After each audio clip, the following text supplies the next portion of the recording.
எனக்கும் வாழை படத்துக்கும் உள்ள தொடர்பு. ஆமாங்க.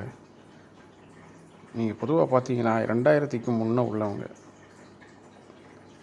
உள்ளவங்கன்னா கிராமத்துகளில் பொதுவாக வேலை பார்த்துக்கிட்டே தான் படிப்பாங்க.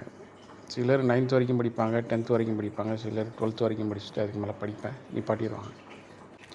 கூலி வேலைக்கு போக அதே மாதிரி ஒரு ஒரு வாழ்க்கை தான் எனக்கும். 10வது படித்தேன். ஓரளவுக்கு டீசெண்டான 400 மார்க்கு நெருக்கி எடுத்தேன். சொந்தத்தில் ஒருத்தர் சொன்னார், மேற்கொண்டு படிக்கிறதுக்கு நம்மளால் முடியாது, நான் உன்னைய ஒரு மெக்கானிக் ஷெட்டில் வேலைக்கு சேர்த்து விட்றேன், நீ அங்கே போய் வேலையை பாரு, வேலையை கற்றுக்கிட்டேன்னா நீ சொந்தமாக தொழில் வச்சு பொழைச்சிக்கலாம் அப்படின்னாரு. எங்கள் அம்மாவுக்கும் எனக்கும் இதை கேட்டு தாங்க முடியல. ஏன்னா வறுமையும் அப்போ வாட்டி எடுக்குது. நானும் கொஞ்ச நேரம் உட்காந்து யோசித்து பார்த்தேன். நமக்கோ கிட்டத்தட்ட ஒரு 2000 3000 ரூபாய்க்கு மேலே கடன் இருக்குது, அதையும் கட்டணும். அப்பாவுக்கு வர்ற வருமானத்தில் இதை கட்ட முடியாது, நம்மளும் ஏதாவது சப்போர்ட் பண்ணலாம் அப்படின்னு சொல்லி யோசிச்சுட்டு இருந்தேன்.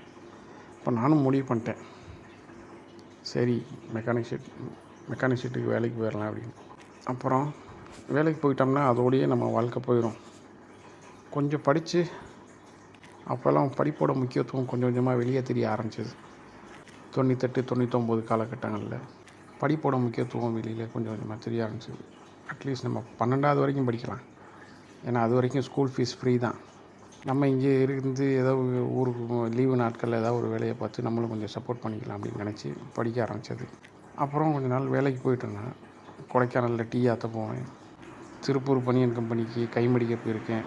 அந்த வேலையெல்லாம் 3 ஷிஃப்ட்டு ஒரு நாளைக்கு.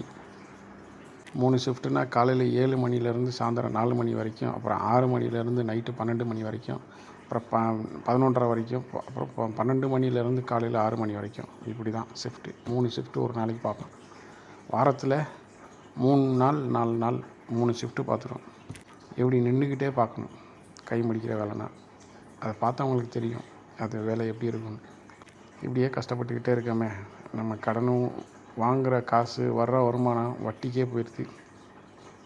அப்போல்லாம் 5000 ரூபா கடன் பெரிய அமௌண்ட்டாக இருந்துச்சு. அதை கட்டி முடிக்கிறதுக்குள்ளேயே அப்பப்போ நாங்கள் பட்ட பாடு இருக்கு.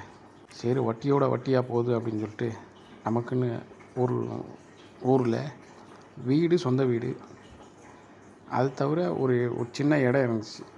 நான் என்ன பண்ணேன், பக்கத்து வீட்டு பாட்டி மாட்டேன், அந்தம்மா சும்மா இப்படி தான் கொடுத்து மாற்றல் வட்டிக்கு கொஞ்சம் முன்ன பின்ன கொடுத்து வாங்கிக்கிறேன். ஒரு 300 ரூபாயா 250 ரூபாயா வாங்கிட்டு மளிகை கடை ஹோல்சேல் கடையில் அந்த அமௌண்ட்டுக்கு பொருளை வாங்கிட்டு அப்படியே ஒரு வீட்டிலேருந்து ஒரு பெட்ஷீட்டு 2 பெட்ஷீட் எடுத்துக்கிட்டேன்.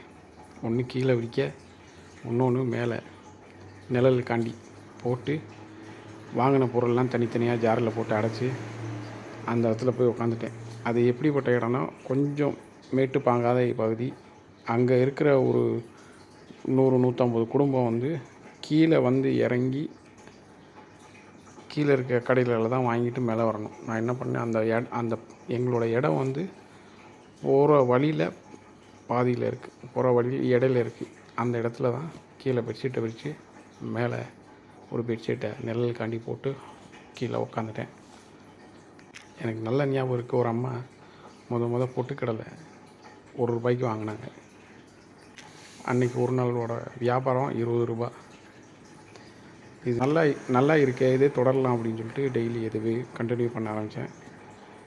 ஒரு நாளைக்கு 50 ரூபாய்க்கு ஓட ஆரம்பிச்சிச்சு, 75 ரூபாய்க்கு ஓட ஆரம்பிச்சிச்சு, 100 ரூபாய்க்கு ஓட ஆரம்பிச்சிச்சு, 300 ரூபா 400 ரூபா 500 ரூபா, ஒரு கட்டத்தில் 900 ரூபா 1000 ரூபாய்க்கு ஓட ஆரம்பிச்சிச்சு. அப்போ தான் ஒரு கடையை வச்சிடலாம் அப்படின்னு சொல்லிட்டு கிடுகு பின்ன கடை வச்சு அப்படி உட்காந்தோம். டீ கடை வச்சோம். அந்த கடையை வச்சு தான் 12th வரைக்கும் படித்தேன். படித்து முடித்ததுக்கப்புறம் அந்த கடையோட உதவியால் தான் என்னால் காலேஜ் படிக்க முடிஞ்சிச்சு. எங்கள் அம்மா அதுக்கப்புறம் அந்த கடையும் பார்த்துக்கிட்டாங்க. என் தம்பியை ஹெல்ப் பண்ணான். நானும் காலேஜ் படித்தேன். டிப்ளமோ தான், பெரிய படிப்புலாம் இல்லை, டிப்ளமோ.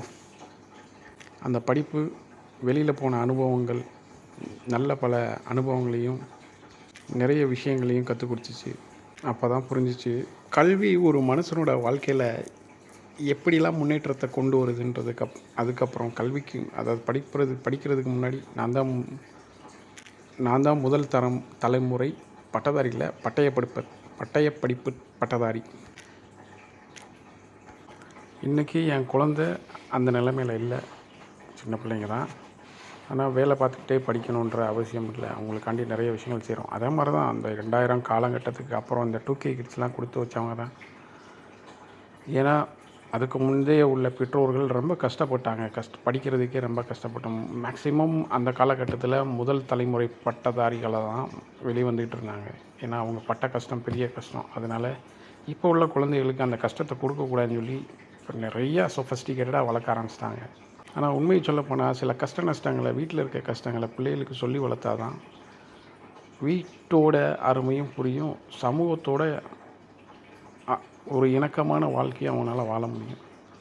ஆனால் மாரி செல்வராஜ் ப்ரோ அந்த நீயா நானில் சொல்லல, 18 வருஷத்துக்கு முன்னாடி எப்படி இருந்தாங்களோ, அந்த கிராமம் எப்படி இருந்துச்சோ அதே நிலைமையில தான் இப்பயும் இருக்காங்க அப்படின்றாங்க.